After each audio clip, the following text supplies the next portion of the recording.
नमस्कार दोस्तों, मैं भगवान सिंह आप सभी का अपने चैनल पर स्वागत करता हूँ।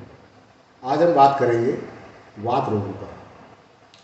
वात रोग जिन्हें हम आर्थराइटिस, गठिया, सर्वाइकल, साइटिका कई नामों से जानते हैं।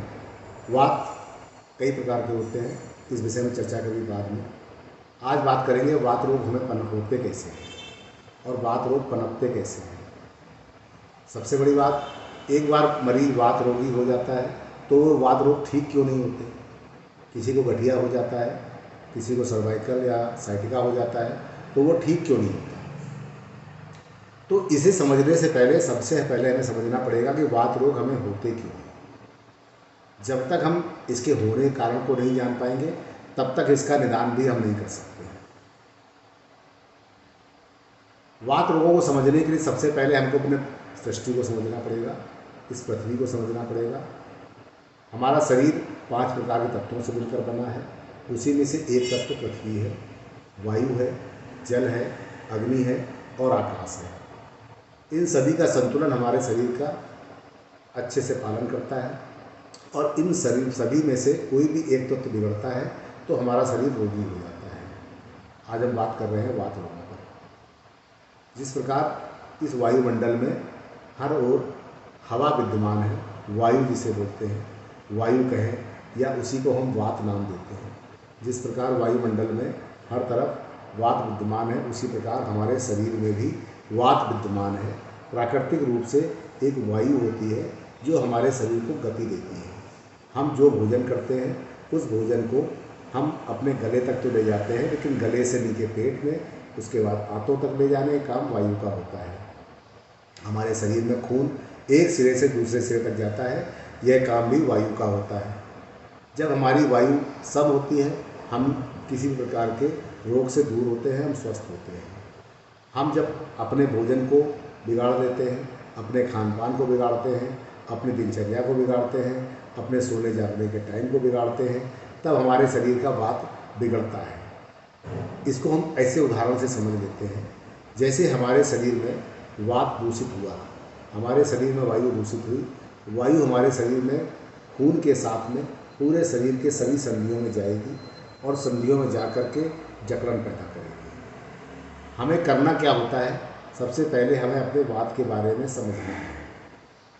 हम जो भी भोजन करते हैं उस भोजन से रस के साथ मल भी तैयार होता है।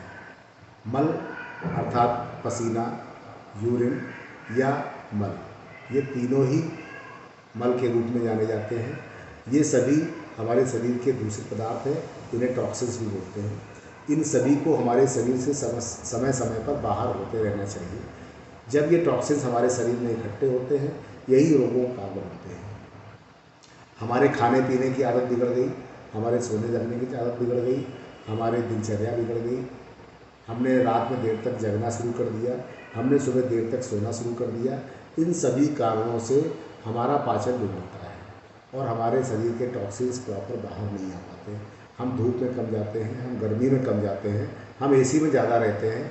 एसी में ज़्यादा रहने से पसीना नहीं निकल पाता और पसीना ना निकलने के कारण पसीने के साथ जो मल बाहर होना चाहिए वो बाहर ना होकर के शरीर के अंदर ही रह जाता है और वही मल वायु को दूषित करता है। हम अल्कोहल ज़्यादा ले लेते हैं, हम चाय ज़्यादा पीते हैं, कॉफ़ी ज़्यादा पीते हैं, या हम गरिष्ठ भोजन ज़्यादा करते हैं। जिस भोजन का पाचन देर में होता है हम वो भोजन ज़्यादा करते हैं। हम बाज़ार का तला भुना खाते हैं, हम किसी भी प्रकार का भोजन कभी भी कैसे भी खाने लग जाते हैं, जिससे हमारा पाचन बिगड़ जाता है। पाचन बिगड़ने से हमारे शरीर की क्रिया क्षमता कम हो जाती है, हम काम कम कर पाते हैं, हमारी कार्य क्षमता कम हो जाती है और हमारी जो शारीरिक श्रम करने की शक्ति है वो भी कम हो जाती है, जिस कारण हमारा पाचन कमज़ोर हो जाता है और हम तरह तरह की बीमारियों के शिकार हो जाते हैं। जब वात बिगड़ता है, वात मैंने पहले बताया हमारे खून के साथ मिलकर शरीर की सभी संधियों में जाता है और शरीर में दर्द और जकड़न पैदा करता है। हमारे शरीर में पृथ्वी की भांति एक गुरुत्वाकर्षण शक्ति है। जिस तरह पृथ्वी गुरुत्वाकर्षण के कारण सभी चीज़ों को ऊपर से नीचे की ओर खींचती है, उसी प्रकार हमारा शरीर ऊपर से नीचे की ओर कार्य करता है। हमारे शरीर की वायु ऊपर से नीचे की ओर कार्य करती है। हम जो श्वास लेते हैं वो श्वास भी ऊपर से नीचे की ओर जाती है। ये गुरुत्वाकर्षण के नियम के अनुसार चलता है और इसे वायु की अनुलोम गति बोलते हैं। ये वायु अनुलोम गति में काम करती रहेगी तो हम स्वस्थ रहेंगे, और हमने वायु की गति को बिगाड़ने का काम किया, वहीं से हम बीमार होना शुरू हो जाते हैं। हम जब ज़्यादा गलत खान पान करते हैं, हमारे भोजन में ज़्यादा गरिष्ठ चीज़ें होती हैं, तो हमारी पाचन क्रिया बिगड़ जाती है। हमारे शरीर से मल पूरी प्रकार बाहर नहीं निकल पाता, और यह मल हमारी वायु के साथ मिलकर शरीर की सभी संधियों में जाता है और उसमें जकड़न पैदा करता है और हमारे शरीर की गति को विलोम करता है। इसे वायु की प्रतिलोम गति बोलते हैं। जब वायु की गति प्रतिलोम हो जाती है तो यही वायु हमारा ऊपर से नीचे चलने के बजाय नीचे से ऊपर की ओर चलती है। हमारे सिर में दर्द पैदा करती है, हमारे बाल झड़ने लग जाते हैं, आँखों की रोशनी कम हो जाती है, कानों के सुनने की क्षमता कम हो जाती है, हमारे शरीर पर तरह तरह के दाग धब्बे आने लग जाते हैं, चेहरे पर रूखापन आ जाता है, चेहरे की चमक कम हो जाती है। ये सारी समस्याएं वात रोगों में गिनती होती है। यह सारी समस्याएं वात के उल्टा चलने के कारण होती हैं। हम दवाएं खाते हैं, तरह तरह की दवाइयाँ हमने ली, उस दवाइयों में स्टेरॉइड भी लेते हैं, हम पेन किलर भी लेते हैं। जितनी भी दवाएं हम खाते हैं वो हमारे शरीर में रूखापन बढ़ाती हैं, और शरीर में जितनी भी केमिकल हम लेंगे किसी भी रूप में, वो हमारे शरीर में रूखापन बढ़ाएगी। जब रूखापन बढ़ेगा तो हमारे शरीर में कब्ज और एसिडिटी की समस्या भी पैदा हो जाएगी। कब्ज और एसिडिटी हुई दवाओं के कारण। अब हम कब्ज और एसिडिटी को दूर करने के लिए दोबारा से दवाई लेना शुरू कर देते हैं। जो समस्या जिस कारण से शुरू हुई, हमने उसी कारण को दोबारा से अपने शरीर पर ले लिया। दवाओं के कारण हमें कब्ज हुई और हमने कब्ज को दूर करने के लिए दोबारा से दवाएं लेना शुरू कर दी। अब जब हम दोबारा दवाएं लेंगे तो वो दवाएं हमारे शरीर में रूखापन को और बढ़ा देंगी, और हमारे शरीर में जितने भी जोड़ हैं, जितनी भी संधियां हैं, वो पहले से ज़्यादा दर्द करने लग जाती हैं। इसी कारण जितने भी वात रोगी होते हैं, जितने भी गठिया के मरीज होते हैं, जितने भी आर्थराइटिस के मरीज होते हैं, जितने भी कमर दर्द, सर दर्द के मरीज होते हैं, वो जितना दवाएं लेते हैं तो जब तक दवा का असर होता है तब तक वो दर्द में आराम मिलता है, और जैसे ही दवा का असर खत्म हुआ उनको दर्द दोबारा पहले से ज़्यादा होता है।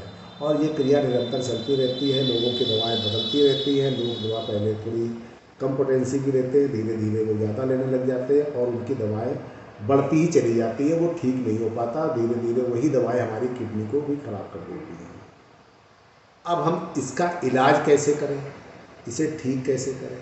तो पहली बात तो ये समझ लें कि वात रोगों में दवाओं का काम सिर्फ 40% है। इसके अतिरिक्त 60% हमारी दिनचर्या का रोल है। हमें अपनी दिनचर्या को सुधारना है, अपने खान पान को सुधारना है, अपनी जीवन शैली को सुधारना है। 60% हमें अपनी जीवन शैली पर ध्यान देना है और सिर्फ 40% हमें दवाओं पर ध्यान देना है। तभी हम इस रोग से मुक्ति पा सकते हैं। आपको करना क्या है? सबसे पहले तो अपने जो शरीर की वायु है, जो प्रतिलोम हुई है, उसे अनुलोम करने के लिए आपको सबसे पहले तो तनाव से दूर रहना पड़ेगा। जो भी आपको छोटा मोटा तनाव होता है, जो भी आप टेंशन में रहते हैं, वो आप कोशिश करें कि उनसे दूर हो जाए।